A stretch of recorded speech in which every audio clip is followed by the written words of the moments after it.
अस्सलाम वालेकुम नाज़रीन, CNN पाकिस्तान के फोरम से नसीर बुखारी आपकी खिदमत में हाजिर है। नाज़रीन, आज हम बात करेंगे पाकिस्तान इंडिया के हवाले से। पाक फौज को हाई अलर्ट कर दिया गया है। ये तमाम तर इशू इस मौके पे आ रहे हैं। एक तरफ मोदी सरकार जो है इंडिया के अंदर बहुत बड़े प्रोटेस्ट जो हैं किसानों के वो चल रहे हैं। कश्मीर की जो सिचुएशन है, फिर साथ साथ देखते हैं कि जो कैनेडियन वजीर आजम है, उन्होंने एक बड़ा अहम बयान दिया। इन तमाम तर सिचुएशन पे आज हमें ज्वाइन कर रहे हैं इंडिया से दिफाई तजियाकार कर्नल शैलेंद्र सिंह, हम उनको वेलकम करते हैं। पाकिस्तान से हमें ज्वाइन कर रहे हैं प्रोफेसर ताहिर मलिक साहब, सीनियर तजियाकार हैं। दोनों शख्सियात का बहुत बहुत शुक्रिया अदा करते हैं। सबसे पहले हम कर्नल शैलेंद्र सिंह साहब की तरफ जाते हैं। कर्नल साहब, एक तरफ हम देखते हैं कि जिस तरह की सिचुएशन है इंडिया में बन चुकी है, तमाम दिल्ली की जो शहराएं हैं वो बंद हो चुकी हैं, इस हवाले से आप क्या कहेंगे? नसीर साहब, थैंक यू वेरी मच। जय हिंद। और आपका बहुत बहुत धन्यवाद कि आप लोगों ने मुझे अपने प्रोग्राम में फिर से शरीक किया है। It's a privilege for me and I am thankful for that. आपने ये जो दो बातें कही हैं, ये मैं चाहूंगा कि पाकिस्तान की जनता और आप, और स्पेशली प्रोफेसर साहब, क्योंकि वो हम सबसे ज्यादा पढ़े लिखे हैं, वो इस बात को बड़ी गहराई से बात करें, सोचें और बड़ी जिम्मेदारी से स्टेटमेंट दें। मुझे बताइए, सच बताइए, अगर इंडिया के अंदर किसान आंदोलन हो रहा है, उसका पाकिस्तान के लिए अलर्ट होने की क्या बात है? क्या किसान आंदोलन हमारे बॉर्डर पर इंडिया पाकिस्तान के बीच में लड़ाई करने के लिए है, या वो उस तरफ बढ़ सकता है? सवाल ही नहीं उठता। ये आप भी जानते हैं, मैं भी जानता हूं। ये जिम्मेदारी वाली बात कर रहे हैं। यस, हवा में उड़ाने को लोग उड़ा सकते हैं, बट आपका जो चैनल है वो मुझे लगता है अच्छी बातें करता है, जिम्मेदार बातें करता है, विजन के साथ बात करता है, स्ट्रेटजी के साथ बात करता है। हमारे दोनों देशों के 70 साल में रिलेशन अच्छे कब थे जो आज हाई अलर्ट की बात करी जाए? We were always on high alert between the two countries. Pakistan और इंडिया के बीच में टेंशन हमेशा से रही है। वो किस वजह से रही है वो हम अलग डिस्कस कर सकते हैं, लेकिन रही जरूर है। ऊंच नीच हुई है, लेकिन ओवरऑल टेंशन रही है। अब आगे बात आपने बड़ी आप मेरे ख्याल जो न्यूज देख रहे हैं, बोल रहे हैं, अनफॉर्चुनेटली आपको मालूम है हर जगह मीडिया पूरे वर्ल्ड में किस तरीके से पूरी सोसाइटी को टेक ओवर कर रहा है। मैं आपको आज बड़ी जिम्मेदारी से बोल रहा हूं। मैं आज गुड़गांव गया हूं, मैं आज दिल्ली भी गया हूं, और मैं नोएडा का रहने वाला हूं, ग्रेटर नोएडा, जहां, और ये सारे रूट्स वही हैं जिनके बारे में अभी अभी आप कर रहे थे कि ये बंद है। यस, इसके ऊपर भीड़ है, मैं मानता हूं, बंद नहीं है। कौन सा बॉर्डर बंद है मैं वो भी आपको बड़ी जिम्मेदारी से, सिंधु बॉर्डर बंद है जो हमारा पंजाब के साथ लगता है, जो हमारा सोनीपत से आगे की तरफ बॉर्डर है, उसके ऊपर काफी तकलीफ है। लेकिन फिर भी एक लाइन में गाड़ियां अभी भी पार करी जा रही हैं। वो दूरी जो शायद हमें आधे घंटे में लगती थी, आज हो सकता है 2 से ढाई घंटे में लग रही। ये मैं मानने को तैयार हूं। लेकिन आप मुझे एक बात बताइए, इससे अच्छी और डेमोक्रेसी का क्या प्ले हो सकता है? मेरे देश की सरकार ने कानून बनाया, मेरे ही देश के किसान को शायद वो पसंद नहीं आया, रीजन नहीं हम डिस्कस कर रहे, बट पहले बात कर रहे हैं कि उनको पसंद नहीं आया, उन्होंने प्रोटेस्ट किया, गवर्नमेंट ने उस प्रोटेस्ट को अलाउ किया हुआ है। This is the dance of democracy, कि वो सरकार जानते हुए कि मेरे बनाए हुए कानून पर मेरा किसान जब प्रोटेस्ट कर रहा है, मैं उसे करने दे रहा हूं। आई थिंक ये वर्ल्ड के लिए एक एग्जाम्पल है कि this is called as democracy, और उसके ऊपर डिस्कशन हो रहे हैं। कहीं कोई लड़ाई झगड़ा नहीं है। ट्रैफिक पे प्रॉब्लम आई है, क्योंकि भाई अगर सडनली आप देखें कि 10-20 लाख लोग सडनली आ जाएं तो ट्रैफिक के ऊपर असर पड़ेगा, कोई डाउट नहीं है। लेकिन इसका मतलब ये नहीं हुआ कि शायद हिंदुस्तान पाकिस्तान के बीच में लड़ाई हो जाएगी क्योंकि किसान आंदोलन कर रहा है। मुझे लगता है हमें इस बात को थोड़ा सा एक्स्ट्रा मैच्योरिटी से देखना चाहिए और समझना चाहिए। जी कर्नल साहब, ये जो आपने बात की है, ये हम नहीं कह रहे, बल्कि जो आपका मीडिया है ये वो चीज चीज बता रहा है। मैं आपको, आपने बड़ी अच्छी बातें बताई हैं कि पाकिस्तान को इस प्रोटेस्ट के साथ, मैं आपको बताता हूँ, जब भी इंडिया में इलेक्शन होते हैं तो कोई ना कोई बॉर्डर पे टेंशन वो क्रिएट शुरू हो जाती है। फिर शाहीन बाग का जिस तरह का इशू, तो जो भी मोदी सरकार है, ये जो बाकी पीछे जितनी भी गवर्नमेंट गुजरी है, उनके जब भी कोई उनका इंटरनल कोई इस तरह का इशू होता है, उनको डाइवर्ट करने के लिए, इस तमाम इशू को डाइवर्ट करने के लिए, जिस तरह भी कश्मीर का इशू बना था, उसके बाद भी एक पुलवामा वाला इशू इस तरह का ये हो गया, शाहीन बाग का इशू बना था। बाकी जो आपने मुज़ाकरात की बात की है, छठा दौर आज किसानों के साथ जो हुआ है, वो भी उसमें भी नाकामी हुई है। इस हवाले से आप कहेंगे?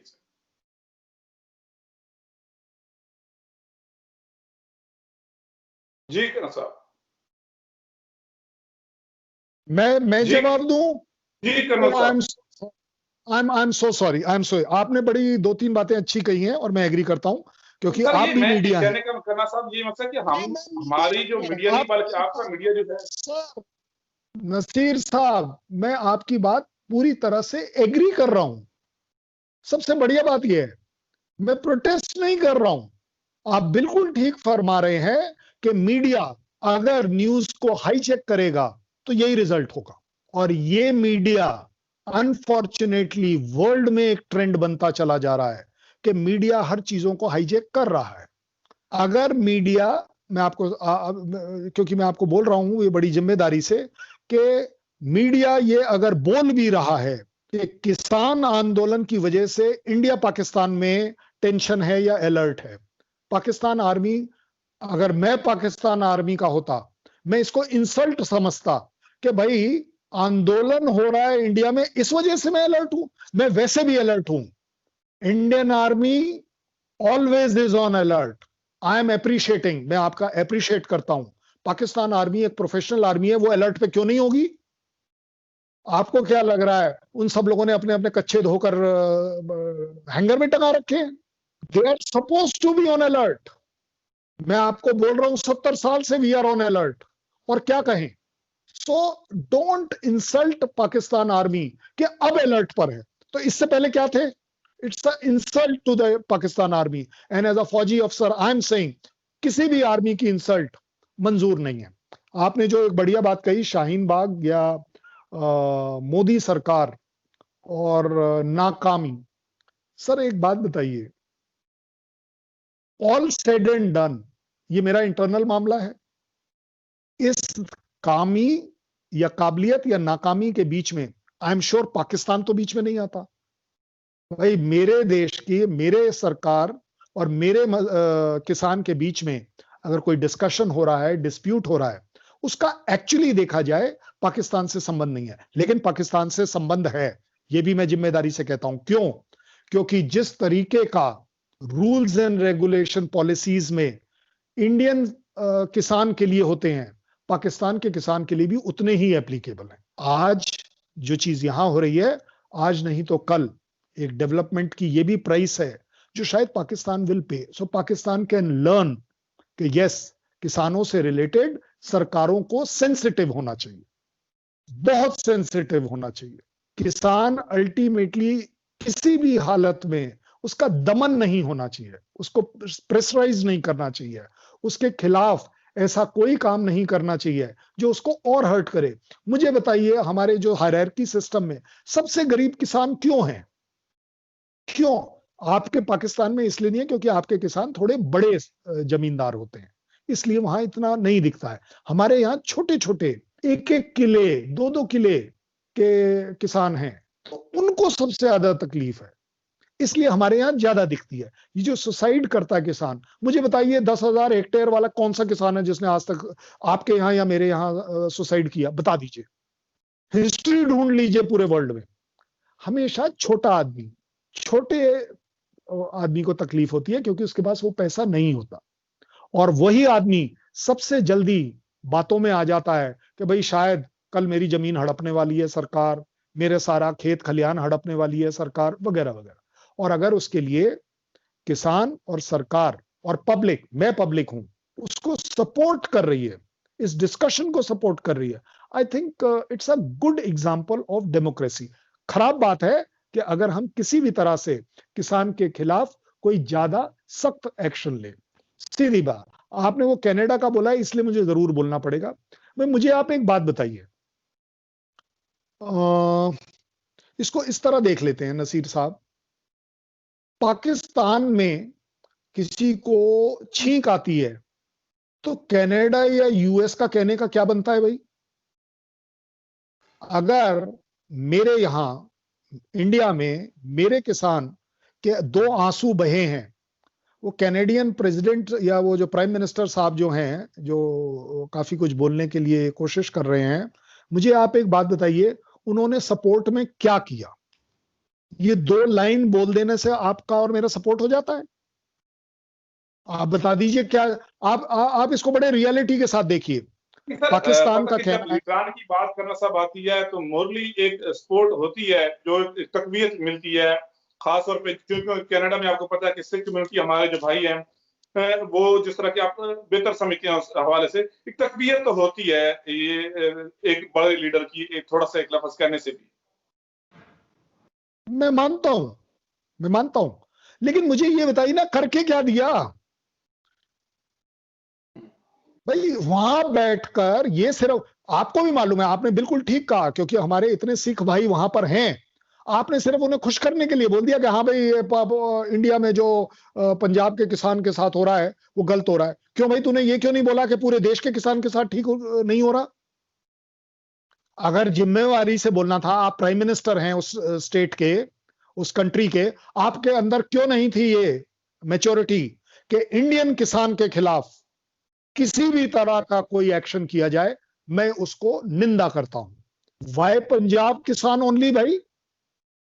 आपको दिख नहीं रही इसमें पॉलिटिक्स उस आज आदमी दूसरी की? दफा फिर बोले हैं, आज दूसरी दफा फिर बोले हैं। तो मैं यही बोल रहा हूं ना, that is because of the local pressure, because मेरा सिख भाई कनाडा को रूल कर रहा है एक तरह से। क्योंकि वहां पर भी बिल्कुल वही बात है कि अगर एक आवाज उठी कि वोट नहीं देंगे, वोट चले जाएंगे। हमारा जो सिख कम्युनिटी कनाडा में इतना अच्छा कर रहा है, वो कैनेडियंस को एम्प्लॉयमेंट दे रहा है। आप सोचिए। So this is a absolutely pure political statement. आप माने, बड़ी अच्छी बात है, लेकिन दिल ही दिल आपको मालूम है मैं ठीक बात बोल रहा हूं। ये पॉलिटिकल स्टेटमेंट है। अगर वो किसी भी हालत में किसानों के साथ है, भाई साहब एक हवाई जहाज में भरकर चपाती क्यों नहीं भेज दे रहा कि चलो एक टाइम का खाना मैं खिलाऊंगा सारे किसान को? अच्छा चलिए कोई बात नहीं, क्यों नहीं बोल रहा कि हाँ जी, मैंने $10 मिलियन कैनेडियन डॉलर किसान यूनियंस को गिफ्ट करे हैं कि वो इस चीज में हम सपोर्ट करते हैं। मतलब करना कुछ नहीं है, बोलने को आपने बोल दिया। This is called as politics, simple politics, चाहे वो मेरी कंट्री की हो चाहे किसी भी कंट्री की हो। जी प्रोफेसर साहब, हम आप पे आते हैं। हमने देखा है माजी में जितनी भी सिचुएशन हुई है इंडिया में, इंटरनल जो भी इश्यू बना है, वहां की जो हुकूमत होती है, खासतौर पर हम देख रहे हैं कि मोदी हुकूमत को जो भी चाहे कश्मीर का इशू होता है या उनके अंदरूनी जो भी पोलिटिकल इस तरह का कोई इशू बनता है, उसको फिर बॉर्डर के ऊपर जो है वो टेंशन उसमें इजाफा हो जाता है। कभी पुलवामा की सूरत में हो जाता है, कभी कबूतर कहा जाता है कि पाकिस्तान में भी पाकिस्तान का कबूतर उधर पहुंच गया है। आप इस स्टेटमेंट जो है आप इसको कैसे देख रहे हैं जो किसानों का एहतजाज हो रहा है? मेरी राय में बड़ी अच्छी गुफ्तगू की शैलेंद्रा सिंह ने, और इन्होंने हमेशा ही इनके साथ प्रोग्राम में बात करके लुत्फ आता है। लेकिन ये दोनों पहलू हैं। देखें, एक तरफ तो हमारी एलीट है, रूलिंग एलीट है, जो हुक्मरान अशराफी है, वो क्राइसिस अब खुद पैदा करती है स्टेट और ब्लेम दूसरे को देते हैं। तो अगर आप मोदी से कह रहे हैं कि जी वो पाकिस्तान ने जो हाई अलर्ट किया उसका जवाब नहीं था, तो मैं साल 2 से बड़े तवातर से मोदी सर जी की स्टेटमेंट सुन रहा हूँ जिसमें वो अपने ऊपर तनकीद करने वालों को पाकिस्तान का एजेंट कहते हैं। इवन उन्होंने राहुल पार्लियामेंट में जो राहुल गांधी जी ने उन पे तनकीद की तो उसको भी कहा कि ये प्रो पाकिस्तान है और पाकिस्तान का एजेंडा कर रहे हैं। दूसरी बात ये कि फेलियर अपने होते हैं। मैं ये मानता हूँ कि इसमें रियासत की नाकामी और उसको डाइवर्ट करने के लिए हमेशा वो यूज करते हैं। ये पाकिस्तान में भी ऐसे होता है और इंडिया में भी ऐसे होता है। जहां तक बात ये आपने कही कि देखें, तारीख भी है। अब हम दिसंबर के महीने में बैठे हैं और इंडियन आर्मी ने बॉर्डर क्रॉस करके ढाका में वहां पाकिस्तान के साथ एक इंटरनल इशू पे वार की, जहां पाकिस्तान की मिलिट्री ऑपरेशन करना गलती थी और जमहूरी उनको राइट्स ना देना गलती थी। लेकिन उस गलती को जवाब बना के आप एक सॉवरन मुल्क पे चढ़ दौड़े। और इसी तरह श्रीलंका के अंदर और दीगर मुल्कों के अंदर, नेपाल के अंदर इंडियन इंटरफेरेंस है।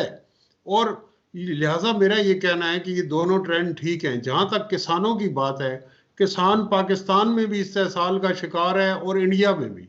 तो इंडिया के भारतीय किसानों को, मशरकी पंजाब के, उन्हें मैं सलाम पेश करता हूं कि वो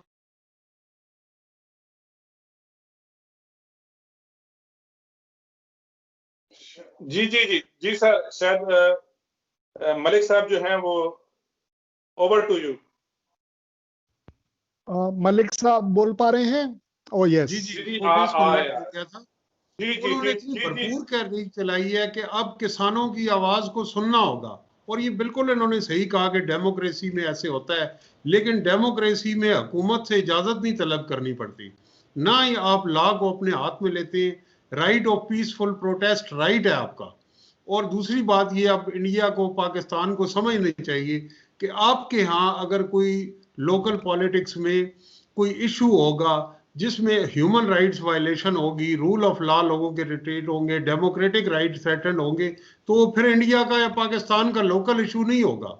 आजकल ग्लोबलाइजेशन का जमाना है, आलमगीरियत का जमाना, पूरी दुनिया से रिएक्शन आएगा, उसके जो सिविल सोसाइटी से रिएक्शन आएगा, मीडिया से रिएक्शन आएगा, उसको इग्नोर नहीं किया जा सकता। तीसरा, ये इन्होंने, इनका पॉइंट बिल्कुल ठीक है कि इंडिया पाकिस्तान की जो सरहद है वो permanent state of uneasiness, fear और वार लाइक सिचुएशन में 70 साल हो गए हैं। इस कैफियत को हाई अलर्ट की बदलना होगा। हाई अलर्ट होना चाहिए इंडिया पाकिस्तान का गुर्बत के खिलाफ, किसान की हालत बेहतर करने की, और वो आबादी जो रोटी पानी कपड़े और बुनियादी जिंदगी की सहूलतों से महरूम है। इंडिया के जो बिलियनर हैं और पाकिस्तान के जो बिलियनर हैं, उनके वो तो हाई अलर्ट से फर्क नहीं पड़ता, लेकिन जो आम जनता है, जब तक जनता तंग रहेगी तब तक जंग रहेगी। वो इंडिया में भी रहेगी, पाकिस्तान में भी रहेगी। तो उसको डाइवर्ट करने के लिए दोनों हुकूमतें, आज ही हमारे वजीर आजम इमरान खान साहब कह रहे हैं कि अपोजिशन के पीछे जी बैरूनी हाथ है। उन्होंने इंडिया का नाम नहीं लिया। बैरूनी हाथ से मुराद उनकी कोई और मुल्क भी हो सकते हैं। लेकिन बात ये है, यही रवैया उधर सरहद पार भारत में है कि क्राइसिस आप खुद क्रिएट करते हैं, आप निगोशिएट नहीं करते, एरोगेंस ऑफ पावर से डील करते हैं और ब्लेम पाकिस्तान पे करते हैं, इंडिया पे करते हैं। अब इस रवैये से, इस चाइल्डिश अप्रोच से बाहर निकलने की जरूरत है। और मीडिया का जो रोल है बड़ा नेगेटिव है। मुझे इंडिया मीडिया देख के बड़ी मायूसी होती है कि वो चाहते हैं कि अभी जंग हो जाए और जंग की वो रेटिंग लेते हैं और रोजाना वो लड़ा देते हैं, और उससे उनकी एक जो इकोनॉमिक इंटरेस्ट है उन चैनलों का, उनको ऐड मिल रहे हैं, रेटिंग मिल रही है। अगर सही जंग हो तो जो इंडिया के एंकर जो वहां पकड़े गए, केस हुआ, तो इतने डरे हुए थे, घबराए हुए थे, जो टीवी पे अखलाकियात का दर्ज देते हैं, जो इंसानियत की बात करते हैं, जमहूरियत की बात करते हैं, पुलिस उनके वारंट लेके आई तो वो जो है वो पुलिस के साथ बदतमीजी करने लग पड़े। तो आप लोग जाती जिंदगी में ये हैं और टीवी पे आपने पूरा तवा तपाया होता है कि हम ये कर देंगे, आसमान को जमीन से मिला देंगे। तो ना ये शाइनिंग इंडिया है और ना ये वो पाकिस्तान है जिसका कायदे आजम ने तस्वर देखा है। तो दोनों एलीट्स को ये चाहिए कि वो अपने लोगों पे फोकस करें, लोगों को अमन दें, रोजगार दें और जंग की कैफियत माहौल को खत्म करें।